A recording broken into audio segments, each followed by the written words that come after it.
Hello there, John Coturillo here, the counsellor of your listener. Thank you for joining me for this episode. As per usual, thank you to everyone who makes it possible for me to live my vision every day, be you a client who allows me the privilege of entering into your life to help you with your goals, or as a listener or supporter of the podcast. Thank you to everybody.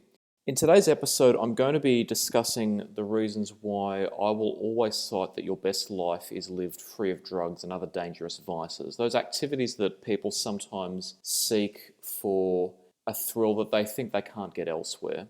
Now, as per usual, especially in discussions of topics like this, if you have any concerns about your own life or someone else's life, please seek professional help. Do not ever take what you find on the internet as advice. If you or someone else has a drug problem, you need professional help. I'll also make clear here that I'm not berating anyone here, and I'm not trying to claim superiority. I'm not trying to make people feel horrible about themselves if they use drugs or engage in other dangerous vices. But as an educator and a counsellor, it is my job to tell people what they need to hear, even if they don't necessarily want to hear it.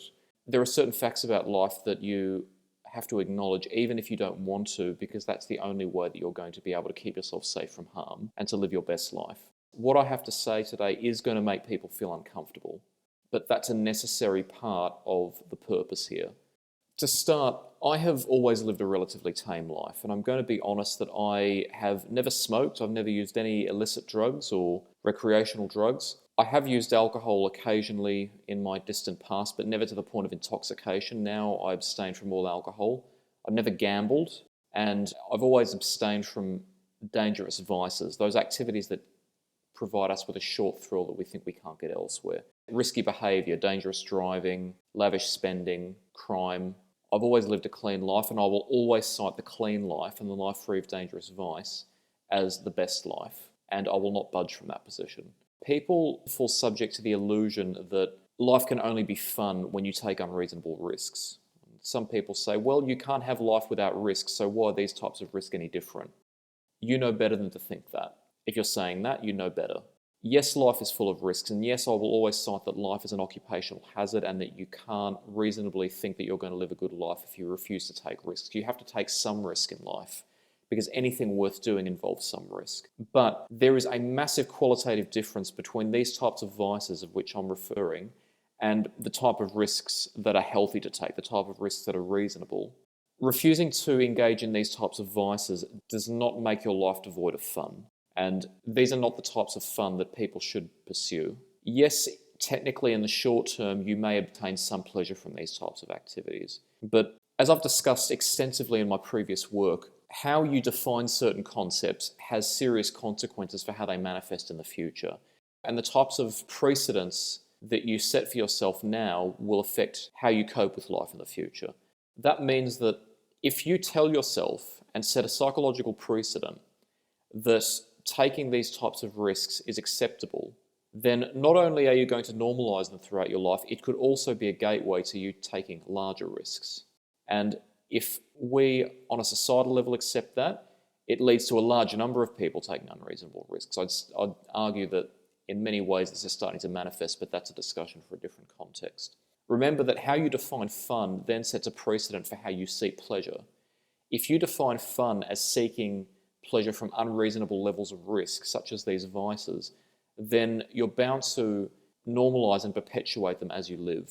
But in reality, you're not really providing yourself with any fun, because there is nothing that you accomplish with drugs, nothing at all, that you can't accomplish more effectively and more safely through other means. To have a healthy mind, you have to have a more rational, logical definition of fun. Something that brings you pleasure without unreasonable risks, and preferably something that brings you something beyond pleasure in the long term. Not just short-term pleasure, but long-term meaning, long-term satisfaction, a long-term sense of purpose. And even activities that are done purely for enjoyment can be ones that are relatively safe and more enjoyable than simply using drugs or engaging in dangerous vices. There are a number of reasons why it is best to live a life free of these types of vices, especially with reference to drugs, which is what I'll mostly refer to here. First of all, when you take a drug, you can't control what it does to your body. The laws of physics and how chemicals react with one another are not within our control. The laws of physics always reign supreme, and saying it won't happen to me is one of the biggest lies that anyone ever told themselves. If anyone has taken recreational drugs, used them to the point of abuse, or simply used narcotics that are considered unsafe in any quantity, and nothing bad happened to them, that's called coincidence. That's good luck. When you take a recreational narcotic, you cease to be in control. And what really concerns me is a lot of people who say, trust the science. If you don't trust the science, you're outdated. You're a conspiracy theorist. You're a cooker. Well, then go and use drugs. Well, the science on this topic is very clear. Recreational drug use is dangerous, and you are not wiser than Mother Nature. And I've never met a single person who lives by the ethos of it will never happen to me, who actually has as much control of their life and is exercising the full extent of their choice that is possible. It's escapism. It's avoidance of the pain that is inevitable in living. What I've spoken about in the past as well is the slippery slope phenomenon. Every time we set a precedent that a certain behavior or a certain idea is acceptable, we slightly shift the threshold of what's acceptable to us, which means that over time, we can significantly change what is acceptable behavior in our life just by constantly allowing ourselves to fall subject to lower and lower standards. And if you rely on vices to bring pleasure or to avoid facing the bigger problems in your life, that if you were to solve would actually result in a greater sense of satisfaction and long-term pleasure and long-term meaning, then over time you are setting a precedent for yourself that solving problems directly using rational solutions-focused thinking is not the best solution. Rather, just avoiding them and seeking a short-term pleasure from a dangerous activity is the best solution. If it ends well, it's good luck. Most likely, it will end badly. What some people also claim is that drugs allow access to an alternative reality. They allow you to perceive ideas or facts about the world, or allow you to access sensations that don't exist in the reality outside of drugs. Yes, they do allow you to experience different sensations, but what you experience when you're under the influence of drugs is not a practical or healthy definition of reality. The idea of reality is that it's objective. The idea of reality is that it is ultimate. That regardless of how you perceive a particular phenomenon, the reality of it does not change, only your perception does. When you take drugs and experience hallucinogenic or similar effects, altered states of consciousness, you're not perceiving a different reality. There's no such thing as a different reality. You're not expanding your mind. You're experiencing a sensation that the human mind is not designed to experience. You're experiencing your body having a reaction to something because it doesn't know how to properly cope with it, because it wasn't designed to. How can you claim that what you're experiencing is any type of reality or has any connections to reality if it only happens within yourself? When you know that the substance you're taking has also killed people or resulted in serious illness, how can that not trigger a warning for you that perhaps what you're perceiving you're not meant to perceive, perhaps what you're experiencing you're not meant to experience, and that the experience itself is your body warning you that something is wrong? You can try to make excuses for it, but the fact is those chemicals don't belong there, and your body and mind are not designed to work in a short-term hedonistic fashion. What is overwhelmingly also the case is that when you choose to use these vices, it probably indicates that there is something missing in your life.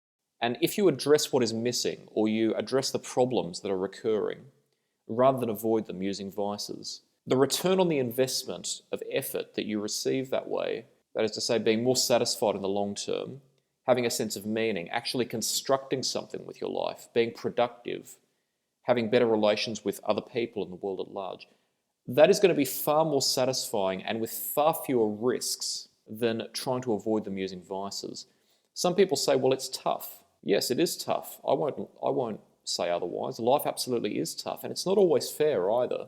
But if you have a choice between sacrificing a lot of effort in the short term and then maybe a little bit less effort in the medium term in order to have a life that is safer, healthier, and results in much greater happiness than you could ever achieve with a brief vice, or a short-term pleasure on a daily basis even, but followed by long-term misery because the consequences have finally actualized and worsened, which would you choose?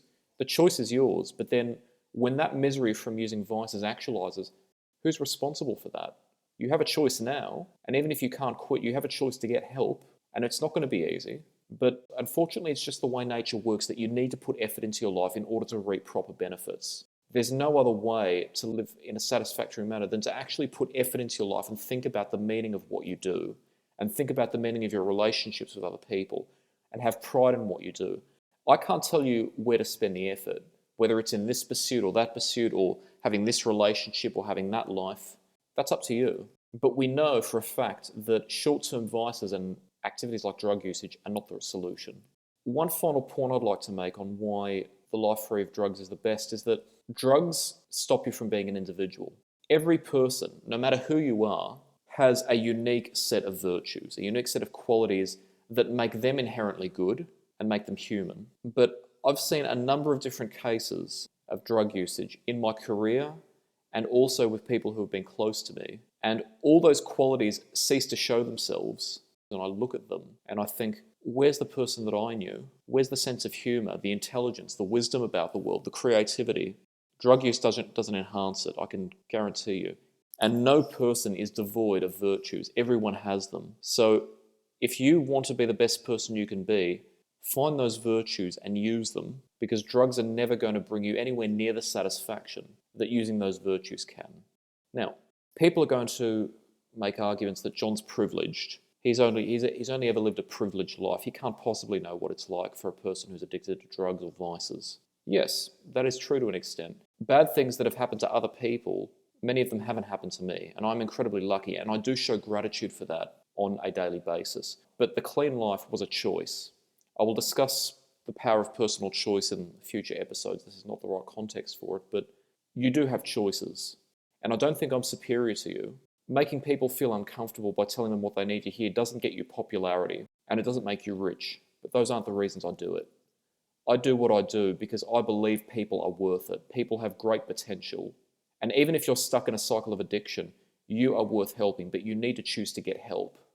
That's why I've devoted my life to doing what I do without seeking glam or great fortune. Because the power of the human race to be constructive and to achieve great feats is completely worth it. And that's why I'm telling you this. If you still don't believe me, I very much encourage you to listen to my peer Paris Lemaitre. I will link to her website in the description of this episode. She has a podcast and talks extensively about mental health and drug addiction. And she talks about it from a different perspective. She has lived experience, but I encourage you to listen to what she has to say. But listen to the reason. You are worth helping. Life, even though it doesn't necessarily get easier without vice, it certainly gets better in quality. Now, one area in which I can speak from experience is on the virtue of having good relationships in your life. If you think drugs or vice are great, leave them behind and shift your attention to the people around you. There is nothing more wondrous in life than having purpose and having good people around you. And a lot of people suffer from chronic loneliness, and I've been in that position before. And a lot of people, again, will say, you don't understand, John. You don't understand how hard it is to maintain relationships. I get it. I understand. It's not easy. And with the world becoming increasingly polarized, we are drifting further apart from each other. I'm not going to lie to you and say it's easy, and I'm not even going to lie to you and say that the outcome is always guaranteed. But qualitatively, if you choose the vice over long-term satisfaction from meaning in your life, you're taking a massive risk, and you're seriously limiting the potential of what you could achieve. Seek virtue in life. Seek good relationships with others. There is nothing more wondrous than that, nothing more beautiful than knowing that there are people around you who love you and whom you love. And having moved from a state of chronic isolation to having good relationships in my life, I can tell you the effort that you spend, regardless of whether or not the outcome is guaranteed, is worthwhile, because you give yourself a fighting chance. And when you give yourself a fighting chance, then that's much better than what you would have had beforehand. You are worth it. So thank you for joining me for this episode. As per usual, if I have raised any concerns for you, please seek professional help. Never take what you find on the internet as advice. Seek help now. If you have any ideas inspired by what I've discussed in this episode or in a previous episode, if you'd like to contribute to the program or be a collaborator or a guest, please contact me. I love to hear from my audience. And until next time, take care.